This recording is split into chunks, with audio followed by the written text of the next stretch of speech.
Venkateswara provisions. చాలు వదిలేట్రా.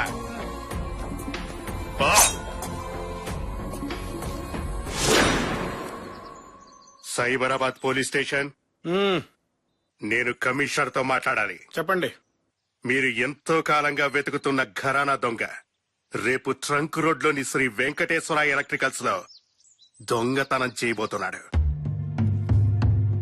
వీలైతే పట్టుకోండి, లేకపోతే రోజులాగే పకోడీలు తింటూ కూర్చోండి.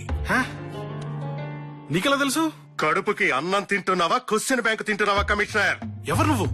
నువ్వు ఎవరు అంటే చెప్పేయడానికి నేను నీ దగ్గర పనిచేస్తున్న మనిషిని కాదు, మాంబా, బ్లాక్ మాంబాని. ఎల్లుండి పేపర్లో నేను వాడి అరెస్ట్ చూడాలి, లేదంటే 10 రోజుల్లో శ్మశానం దగ్గర వాడి శవాన్ని చూస్తావు. నువ్వే చంపే పని అయితే నాకెందుకు ఇన్ఫార్మ్ చేయడం? Game commissioner, game. అటు పోలీసులు, ఇటు ఈ మాంబా. బ్యాంకాక్ వెళ్లకుండానే శాండ్విచ్ మసాజ్. ఇక క్వశ్చన్ ఆపి కసరత్తు చెయ్యండి.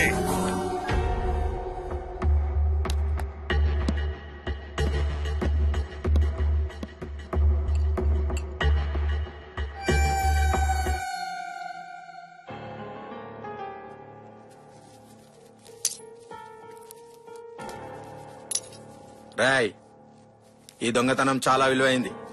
పోలీసుల నిఘా ఎక్కువైంది. బాబా దయ వల్ల ఈ దొంగతనం కూడా సక్రమంగా జరిగితే మనం ఎందుకోసం ఈ పనులు చేస్తున్నామో అది సక్సెస్ అయినట్టే. జాగ్రత్తగా ఉండండి. నువ్వేంట్రా అలా ఉన్నావు? ఏం లేదన్నా, కంట్లో వైరు ముక్క పడింది. వాడెక్కడా? కాతడానికి బయటికి వెళ్ళాడన్నా. ఓ 10 నిమిషాల్లో వచ్చేస్తాడన్నా. వచ్చేస్తాడు. ఏంటన్నా, చూసి కదా వైర్ కట్ చేయాల్సింది. అయ్యో, ఆ బ్లడ్ ఏంటి? నువ్వేంటి ఇక్కడ?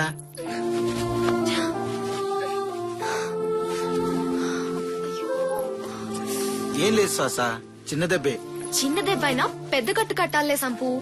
ముందు కట్టించుకో, తర్వాత. ఏంటి హీరో, ఎక్కడికి? అందరూ దొంగతనానికో పెళ్లికో వెళ్తున్నట్టు మేకప్ వేసుకున్నారు. అదంతా మళ్ళీ చెప్తానని చెప్పానుగా.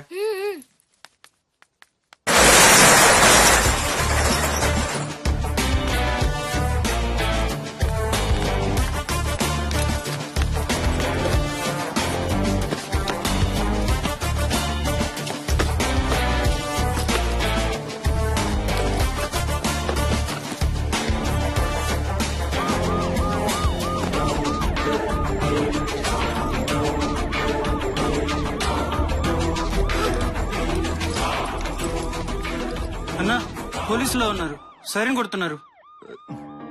రేయ్, పోలీసులకు ఎవరో ఇన్ఫర్మేషన్ ఇచ్చారు. మనం ఇక్కడ నుండి వెళ్లిపోవాలి. అందరం ఒకే దారిలో వెళ్తే కష్టం. నేను ఈ దారిలో వెళ్తాను, నువ్వు నన్ను ఫాలో, నువ్వు వాణ్ణి ఫాలో. కమాన్. రేయ్, మీరు జాగ్రత్తగా ఉండండి రా. ఒకవేళ నేను పోలీసులకు దొరికిపోతే? రే ధనా, టైంకి ఏం చేయాలో తెలుసుగా? తెలుసన్నా. కూల్, ఇక్కడి నుంచి వెళ్ళిపోండి. వేలుముద్రలు పడకుండా దారిలో ఈ వాటర్ బాటిల్స్ తో కాళ్ళు కడుక్కోండి. గో. అలాగేనన్నా.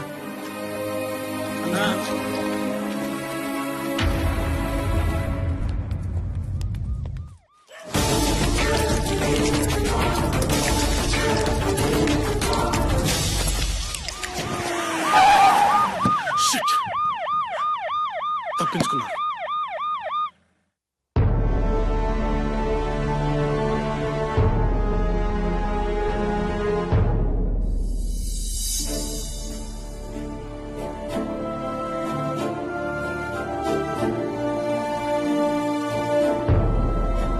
మనలోని ఎవరో పోలీసులకు ఇన్ఫర్మేషన్ ఇచ్చారు.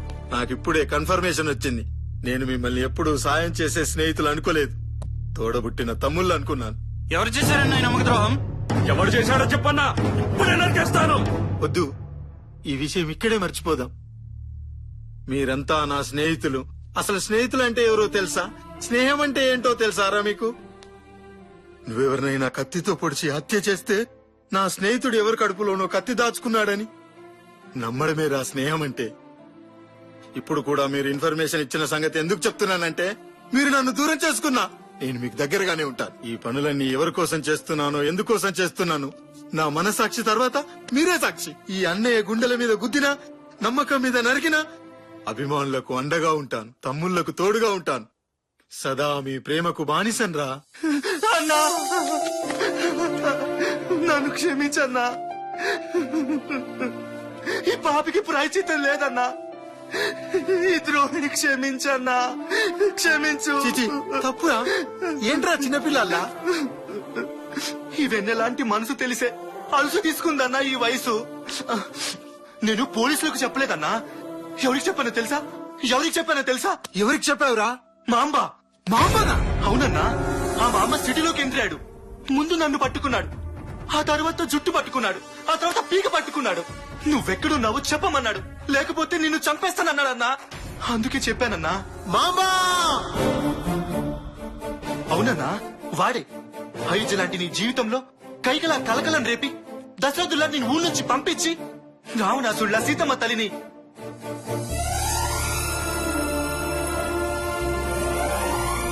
తల్లిని నీకు కాకుండా చేసిన వాడు ఊర్లోకి వచ్చాడన్నా. ఇప్పుడు ఏం చేద్దామో చెప్పన్నా. వాడు రావణుడో, కీచకుడో, కంసుడో, నరకాసురుడో నాకు తెలియదు గాని వాడు నన్ను వెతుక్కుంటూ రాలేదురా. వాడి చావును వెతుక్కుంటూ వచ్చాడు. చేపలు నీటిలో బ్రతకాలి, పక్షులు గాల్లో ఎగరాలి. ఆ మాంబ ఇక భయంతో బతకాలి. వేసేస్తా. వేసేయన్నా వేసేయ్. నీ రూపం కలలో ఎప్పుడొస్తుందో తెలియక వాడు కళ్ళు తెరిచి నిద్రపోవాలన్నా. వాడు చావటానికి కాదన్నా, బతకటానికి భయపడాలి. నువ్వు కత్తి పట్టి నరుకుతా ఉంటే శ్మశానంలో హౌస్ఫుల్ బోర్డులు పెట్టాలన్నా. వేస్తా, కానీ టైం రావాలి. వాడికి నా అడ్రస్ తెలిసినా వాడు స్కెచ్ చేయలేదంటే వాడేదో ప్లాన్ చేస్తున్నాడని తెలుస్తోంది. ఆ ప్లాన్ ఏంటో తెలుసుకోవాలి. అప్పటి వరకు వాడు రెచ్చగొట్టినా భరించాలి, అవమానించినా సహించాలి, తలపడితే తల వంచాలి. మీరు నా తలెత్తుకొని బతికేలా ఉండాలి, కాని తలదించుకొని గడిపేలా ఉండకూడదురా. మీరు నాకు ఆ భగవాన్ బాలసాయిబాబా ఇచ్చిన తమ్ముళ్ళురా. అన్నా నీ ఖర్చీఫేదనా?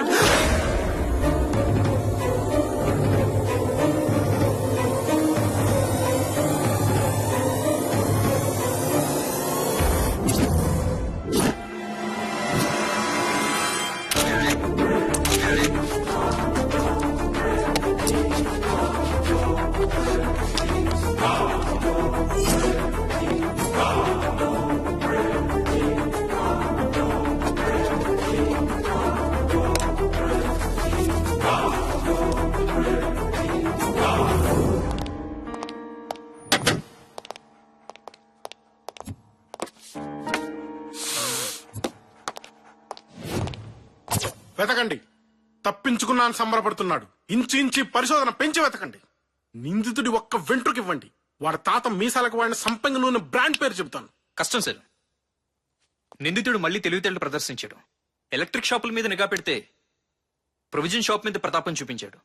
కందిపప్పు, ఉల్లిపాయలు లాంటి ఖరీదైన వస్తువులను వదిలేసి వైర్లు, స్క్రూలు, పెయింట్లు, బల్బులు, ఫెవికల్ లాంటివి కొట్టేశారు.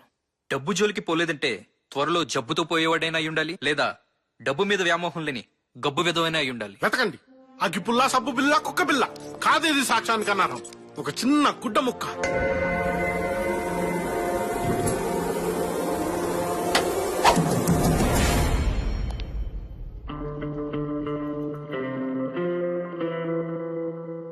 ఈ కర్చీఫ్ ఫోరెన్సిక్ ల్యాబ్ పంపించండి. కర్చీఫ్ ఎవరిది, రక్త పరకలు ఎవరిది, ఆ కర్చీఫ్ అమ్మిన షాపు, ఆ కర్చీఫ్ కుట్టిన దర్జీ, ఆ కర్చీఫ్ తయారు చేసిన పత్తి, ఆ పత్తి పండించిన రైతు, అందరినీ అరెస్ట్ చేయండి. కర్చీఫ్ కి జడ్ కేటగిరీ సెక్యూరిటీ కల్పించండి. కర్చీఫ్ పోతే ఉద్యోగాలతో పాటు మీ ప్రాణాలు పోతాయి నా చేతుల్లో.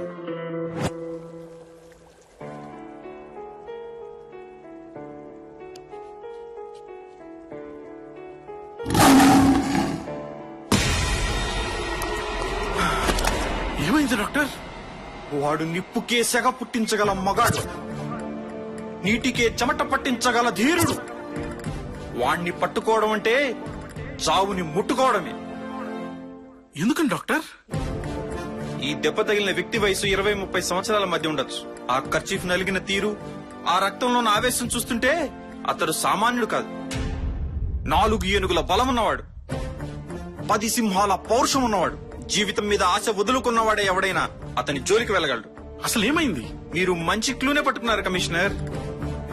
అంటే ఆ కర్చీఫ్ లో చెమట, పర్ఫ్యూమ్లతో పాటు గ్రీజ్ మరకలు కూడా ఉన్నాయి. పెర్ఫ్యూమా?